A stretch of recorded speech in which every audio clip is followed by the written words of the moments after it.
Hey there and welcome to Polar Training Video 4. Today what I want to talk about is an aspect we touched on in video 3, where we showed you the week-long training plan. There was an element in there which was called the tent setup and dig. I went into a little bit of detail about this, and now what I want to do is expand on how you can actually implement specifics to your expedition whilst actually training at home. And these bits sometimes seem a little bit odd to people, but believe it or not, they are the make or break of people's expeditions. Getting the small things right is really, really important. A simple example will be if you're going into a cold climate environment is understanding your stove. Now, a lot of people wait until they go to Norway for training or Iceland, or they're on a particular week training course pre their expedition. And then that's kind of it. They're playing with the stoves, they're learning how to do it, they think that's great. Actually, in reality, that is not enough, especially if you're going on a really long expedition, soloing to the South Pole. You need to really, really understand your kit. And so with the stove, a simple practice that I have with like your liquid fuel is before I'm going back out into a cold environment where I know I'm going to need this stove, I have it on my kitchen side, and every time I go to make a coffee or a tea, I set it up and I go through the whole process of set up, take apart whilst my kettle's boiling. So yeah, I don't use this indoors to make my tea or coffee, but I do go through the practice of setting it up and taking it apart. Now, to take that one step further, if you're out on a tire drag or a weighted ruck, you can take the whole setup with you, and you can actually take the fuel with you as well, and everything that you would require to make your beverage.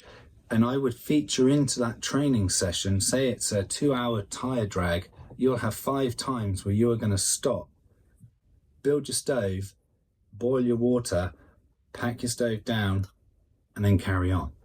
This practice is all about building processes that you no longer really need to think about when you're in a hostile environment. If you're having to think about how you set these things up whilst you're in -30, -40, super strong winds, it becomes a stress. And that stress is an extra fatigue on top of the fatigue you've got from your actual physical training. So the stove is one really simple one that I utilize.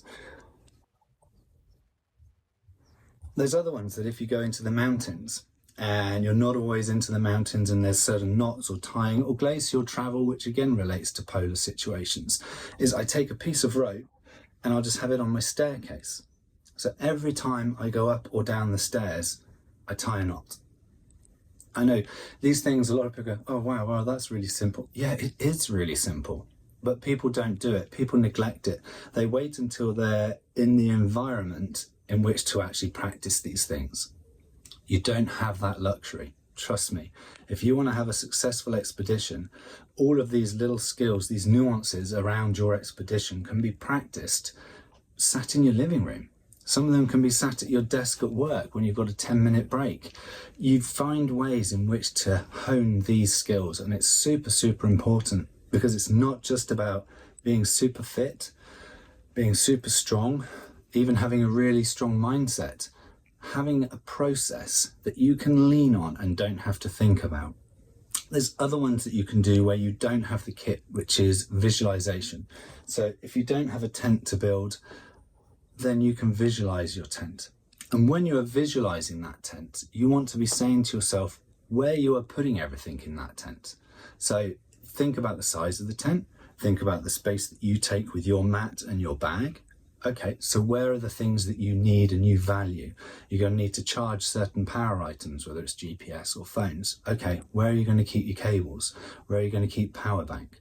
Where are you going to keep your stove if you don't have a vestibule to dig out and that you have to go separately? All of these items can be thought about, and this relates back to why we need to start training way before an expedition. So a South Pole expedition, as I've mentioned before, can be 12 months. Some people I've worked with, it's been 2 years. You have all of that time. You don't want to waste it. And if you use all of that time building your training slowly, so your body progresses correctly and learns the patterns and progresses, alongside that, you have these things tagged in. So from a coaching perspective, they are vital to be added into the physical aspect of what you're doing. So don't neglect these small elements. They really are important. Any questions, please do send me a message. If there's any particular videos that you would like to see on, whether it be polar or anything adventure performance specific, please do just drop me a message or send me an email. I'll be happy to create a video explaining those things.